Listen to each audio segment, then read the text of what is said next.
En del af verdensborgerfaget er rejsen til Israel og Palæstina, hvor man blandt andet er ude og se steder, som betyder noget for konflikten, men også steder, som har betydning for religiøse folk verden over. And the commanders and the policy makers are here is the Israeli settlers. The settlers who look behind you, look how the settlers give him some orders. The Israeli settlers give orders to the soldiers what to do into this area. I'm sorry to say this because the soldiers should be doing his job, and I told him, please, do it well. Vi har sat os ind i konflikten, vi har sat os ind i de kulturelle forskelle, der er dernede mellem israelerne og palæstinenserne, også indbyrdes mellem de to folk. Der er meget forskel på, hvem du er.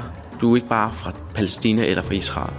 Israel-Palæstina-konflikten er en meget kompliceret konflikt, men i grove træk så handler det ligesom om, ja, hvis land det egentlig er, og hvor grænsen går. Så når du spørger, hvorfor at man har brug for at bygge bosættelser, så har man ikke brug for noget som helst, men det bliver til en religiøs bevægelse. Folk spørger, hvad går det egentlig ud på?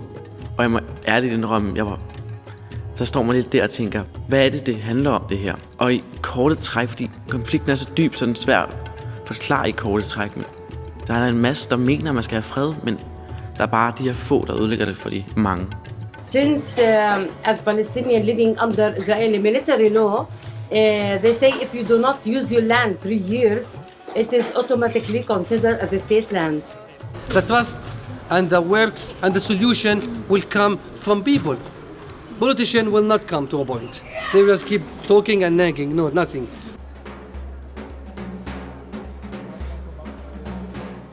Selve rejsen ned til Israel og Palæstina, det er ikke en sommerferie, vi er taget på. Det er for at lære noget. I 2002 besluttede Ariel Sharon sig til at bygge en adskillelse mellem palæstinenserne og de israelske bycentre. En plan, som gjorde, at den eksisterende grønne linje, eller det man kunne kalde grænsen mellem Israel og Vestbredden, som var omkring 350 km lang, den blev cirka 400 km længere. På rejsen oplevede vi helt vildt mange ting.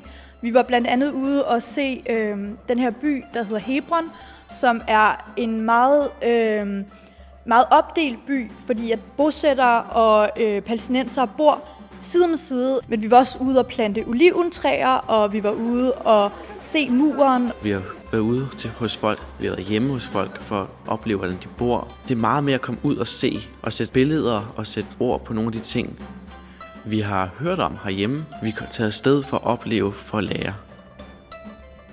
Vi var på en pigeskole ude for Bethlehem, en lille landsby, der hedder Dar Salah, havde de en kæmpe velkomst med trompeter og det lokale spejderkorps.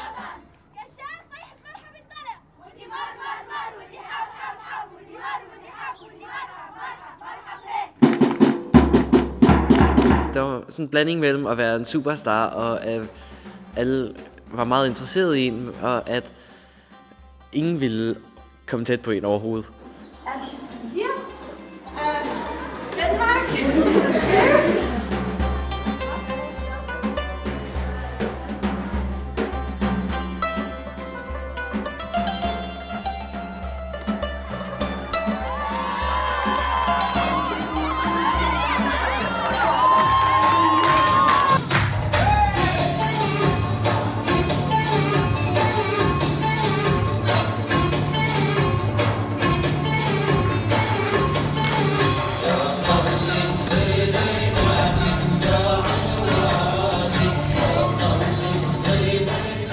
Da vi var nede i Palæstina, der mødte vi mange unge, for blandt andet YMCA. Vi mødte nogen fra Daisha-campen.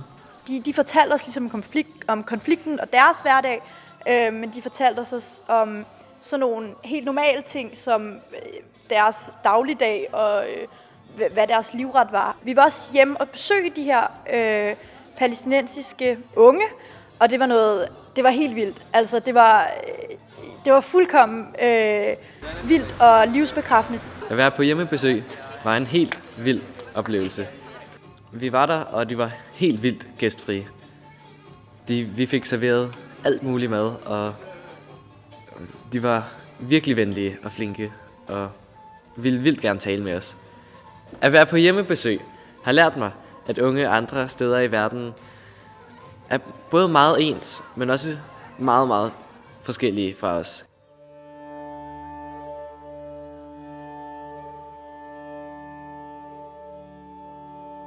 Formålet med at plante oliventræer er at beskytte palæstinensisk jord fra bosætterne.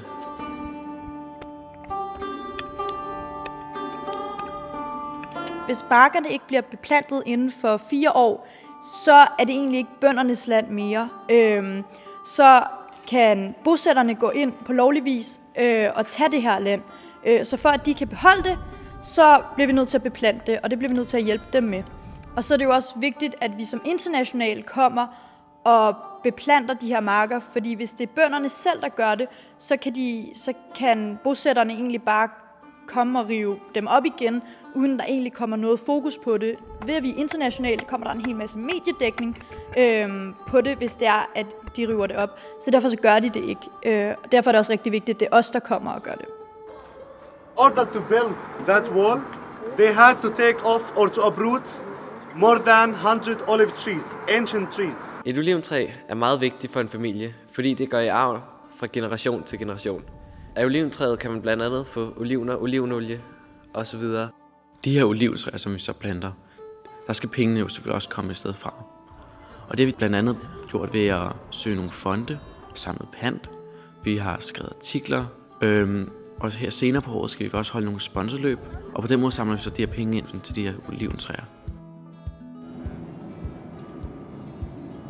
Jeg tror, det der har gjort størst indtryk på mig på den her rejse var, at vi virkelig så konflikten. Vi har lært om det i et halvt år, men så kommer vi ned og ser det med vores egne øjne, og det er bare så meget vildere, end man egentlig havde troet. Det overgik ligesom alle forventninger. Vi så 100 jøder i Hebron, der er omgivet af soldater for ligesom at beskytte dem, fordi de var på udkig, og de havde lyst til at bosætte sig. Altså, det var sådan nogle voldsomme oplevelser, der virkelig gjorde, at man ligesom fik en forståelse af, og kunne perspektivere virkelig til ens eget liv, hvordan vi har det. Hvis der er noget, der ændrer mig ved det her fag, ved den her tur, så er det måden at se folk på.